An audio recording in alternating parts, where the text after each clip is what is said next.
Right now, though, we are going to be talking about cards, Christmas cards. Over 70% of us would prefer to receive a traditional card this Christmas, because a message on Facebook or Twitter or even an email can't really convey the same Christmas cheer as a handwritten card landing on your doormat. But is writing out your cards just one of those many things on your list of things that you would like to do, but you never actually get round to it? The Christmas card industry is worth £384 million, and joining me now is Sharon Little, the Chief Executive of the Greeting Card Association. Welcome to the show, Sharon. Good morning, Nick. It's not the same, is it? I keep seeing everyone saying, I'm making a donation to charity on Facebook instead of sending Christmas cards, and you think, well, why not do both, right? Absolutely. And do you really believe them? Well, I didn't want to say that at this time of year, but, you know. No, I mean, why not do both? Absolutely, why not do both?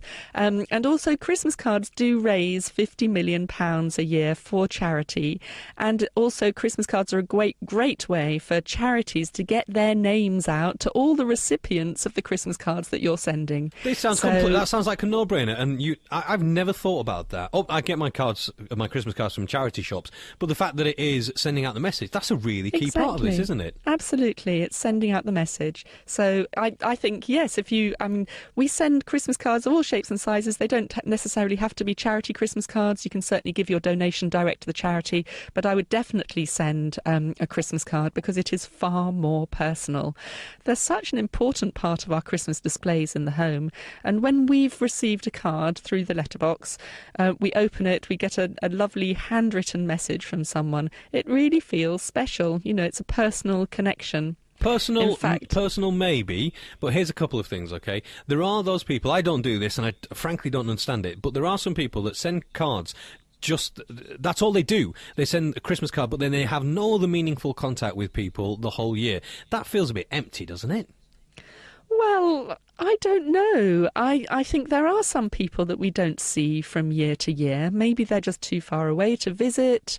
And I think a Christmas card is really... It is your one contact with that person, but it's great to keep that contact going.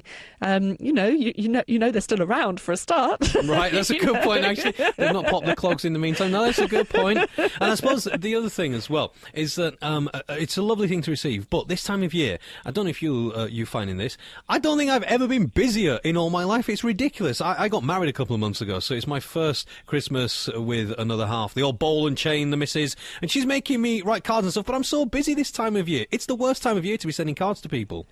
You can start early. I wrote 500 Christmas cards this year, and I started in October. It's been nice to speak to you. Goodbye. You're making everybody sick on BBC Radio Leeds. 500, Sharon Little. Yes, I did. Hey, but the other thing to remember is that Yorkshire is a huge base for greeting card publishers. You're the greeting card capital of the country. This is true. So actually, we're doing good for You're our supporting jobs industry in Yorkshire. Good. We've had a message while we're chatting, actually, and it's nice to hear this. Kathleen Bramley says, "Hi, Nick, I send over 100 Christmas cards. I buy charity cards which send out the message of the charities I support." So actually, it's just a win-win all around this, isn't it?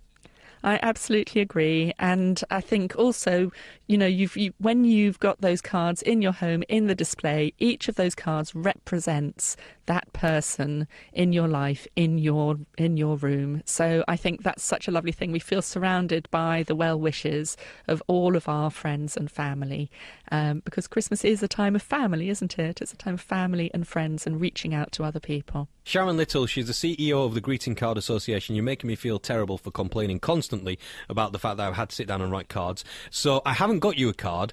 Instead, what I've got for you is some beautiful gospel music that's live. Would you like to hear that? Oh, yes, please, Nick. Of course you would. Sharon, lovely to speak to you. Thanks for joining us. Merry Christmas. Nick Ahead.